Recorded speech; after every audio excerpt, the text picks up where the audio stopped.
do on dates? Are you a true gentleman and pay? Do you split the bill? What is the right thing to do? Pay for the date because the little money doesn't matter.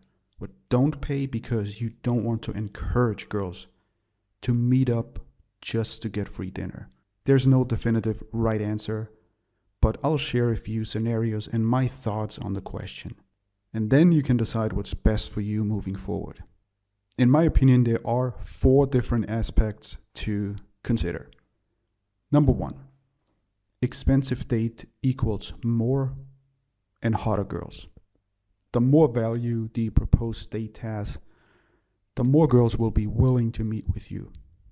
And value can be anything: fun, exciting, or just drinks, or a fancy dinner date. So let's take the example of dinner.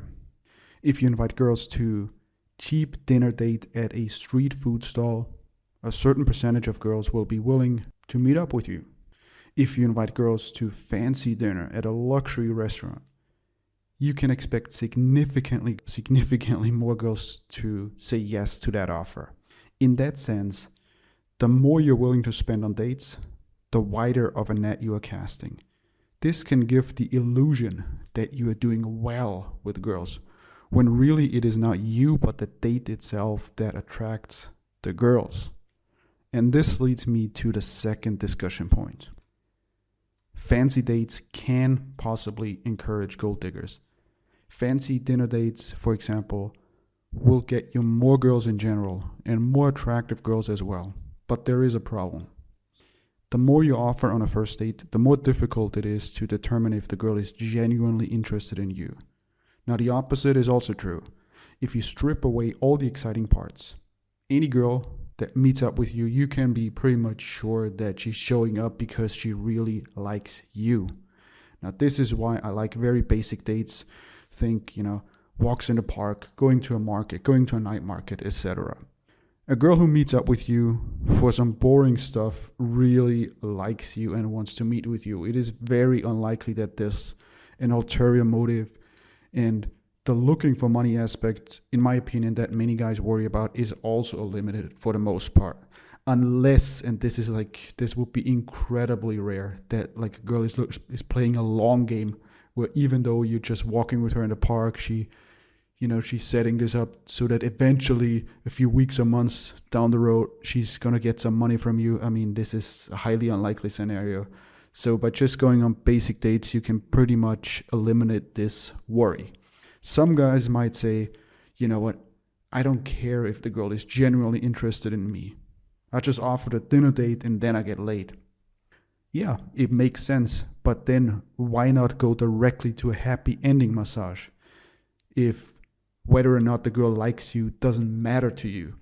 The guys who are against paying for fun usually say they don't like it because there is no real attraction. The girl doesn't really like them, she's just doing it for the money.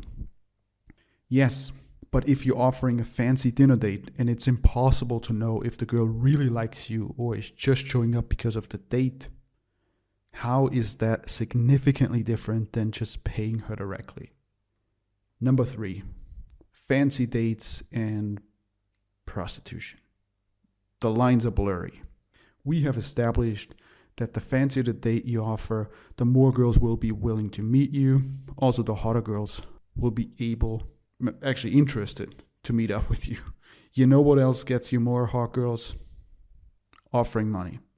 This is precisely where the line between a date with a normal girl and paying a girl becomes incredibly blurry. I mean, at what point is it a scenario where basically you're paying the girl in an indirect way?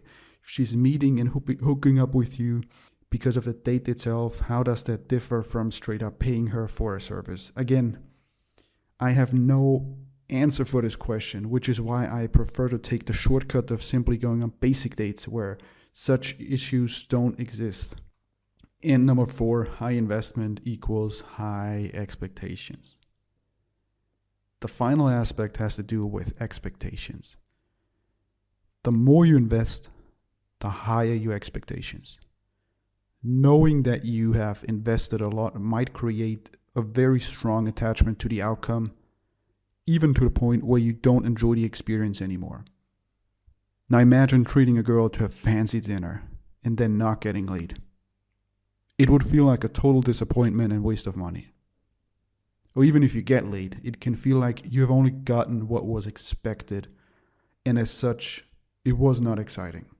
Compare this with a very, very basic date. You don't put in much effort, no money, and your expectations are kind of like low or whatever. Anything that happens is exciting.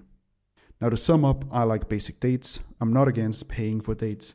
It is just that when you do it, the dynamic becomes more complex and it's hard to figure out the girl's true motive. Of course, when you're in Thailand, a fancy dinner date doesn't actually cost a lot of money, but that's not the point. Paying for a sexual service also doesn't cost a lot of money, but guys won't do it because they argue that the girl doesn't like them. So again, I'm raising the question, how is a fancy dinner date where it's kind of unclear what the girl's motivation is any different? Let me hear your thoughts.